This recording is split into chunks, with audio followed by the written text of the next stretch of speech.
Hey all, welcome back to our channel.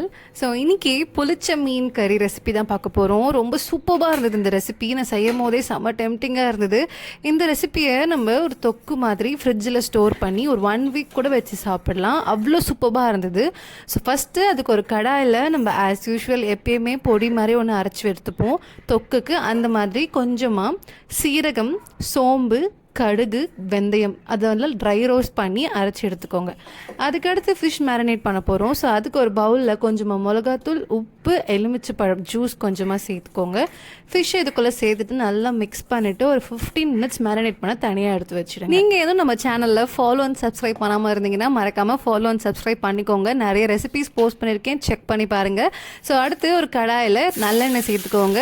அதுக்கடுத்து கொஞ்சம் கருவேப்பிலையும் காஞ்ச மிளகாவும் சேர்த்துக்கோங்க. பொடியாக கட் பண்ண வெங்காயம் சேர்த்து நல்லா வதக்கிக்கோங்க. வெங்காயம் நல்லா கொஞ்சம் கோல்டன் ப்ரௌன் கலர் வந்ததுக்கப்புறமா ஜிஞ்சர் கார்லிக் பேஸ்ட் கொஞ்சமாக சேர்த்து நல்லா வதக்கிக்கோங்க. அதுக்கடுத்து இது கூட நம்ம தக்காளியை அரைச்சி வச்சுருக்கோம், அதை இது கூட சேர்த்துக்கிறோம். தண்ணி சேர்க்காமல் அரைச்சி இது கூட சேர்த்து நல்லா மிக்ஸ் பண்ணி விட்டுக்கோங்க. கொஞ்சம் எண்ணெய் பிரிஞ்சு வந்ததோ அந்த டைமில் மசாலா ஆட் பண்ணிக்கலாம். ஸோ என்ன மசாலா பார்த்தீங்கன்னா எல்லாமே வீட்டில் நம்ம நார்மலாக வச்சுருக்க மசாலா தான் யூஸ் பண்ணியிருக்கேன். கொஞ்சமாக உப்பு சேர்த்துக்கோங்க. அதுக்கடுத்து வீட்டில் அரைச்ச மிளகாத்தூள், தனியாத்தூள் சேர்த்து நல்லா மிக்ஸ் பண்ணிக்கோங்க. இது கூட கொஞ்சமாக தண்ணி சேர்த்துட்டு நல்லா கலந்து விட்டுக்கோங்க. எண்ணெய் தனியாக பிரிஞ்சு வர வரைக்கும் மூடி போட்டு க்ளோஸ் பண்ணி குக் பண்ணிக்கோங்க. அதுக்கடுத்து ஒரு தவாவில் நம்ம கொஞ்சமாக எண்ணெய் சேர்த்துட்டு ஃபிஷ்ஷை ஃப்ரை பண்ணி எடுத்துக்க போகிறோம். நீங்கள் ஆயிலில் கூட ஃப்ரை பண்ணிக்கலாம், பட் நான் இன்றைக்கி தவாலையே ஃப்ரை பண்ணி எடுத்துக்கிட்டேன்.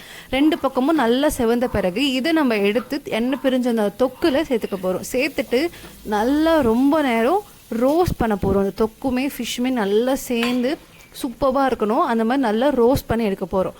ஸோ இது கூட கொஞ்சமாக புளியும் நம்ம ஆட் பண்ணிக்கிறோம். அதனால கொஞ்சம் பவுலில் புளி சேர்த்து நல்லா கரைச்சிட்டு அதை நான் இந்த தொக்கில் சேர்த்துக்க போகிறேன். சேர்த்துட்டு மொத்தமாக நல்லா கலந்து விட்டுக்கோங்க. உப்பு வேணும்னா தேவைக்கு ஏற்ற மாதிரி சேர்த்துக்கோங்க. சேர்த்துட்டு எண்ணெய் தனியாக பிரிஞ்சு வந்ததும் ஃபிஷ் இதுக்குள்ளே ஆட் பண்ணிவிட்டு 2 பக்கமும் நல்லா ரோஸ்ட் பண்ணிக்கோங்க.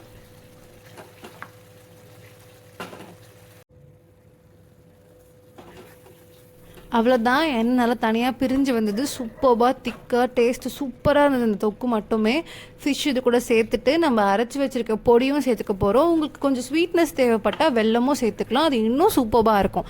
ஸோ நான் ஃபிஷ் ஆட் பண்ணிவிட்டு நல்லா 2 பக்கமும் ரோஸ்ட் பண்ணிவிட்டு அந்த பொடியை மேலே தூவிக்கிறேன். கொஞ்சமாக கருவேப்பிலையும் இது கூட சேர்த்துட்டு கார்னிஷ் பண்ணிவிட்டு நல்லா ரோஸ்ட் பண்ணிக்கோங்க. சூப்பராக இருக்கும், ஃப்ளேவர்ஃபுல்லாக சூப்பராக இருக்கும். ஃபிஷ் வந்து அந்த தொக்குல நல்லா ஊறி பயங்கரமாக இருக்கும். கண்டிப்பாக ஒரு முறை இந்த ரெசிபியை ட்ரை பண்ணி பாருங்கள். மறக்காமல் நான் சொன்ன மாதிரி நம்ம சேனலில் ஃபாலோ அண்ட் சப்ஸ்கிரைப் பண்ணிக்கோங்க.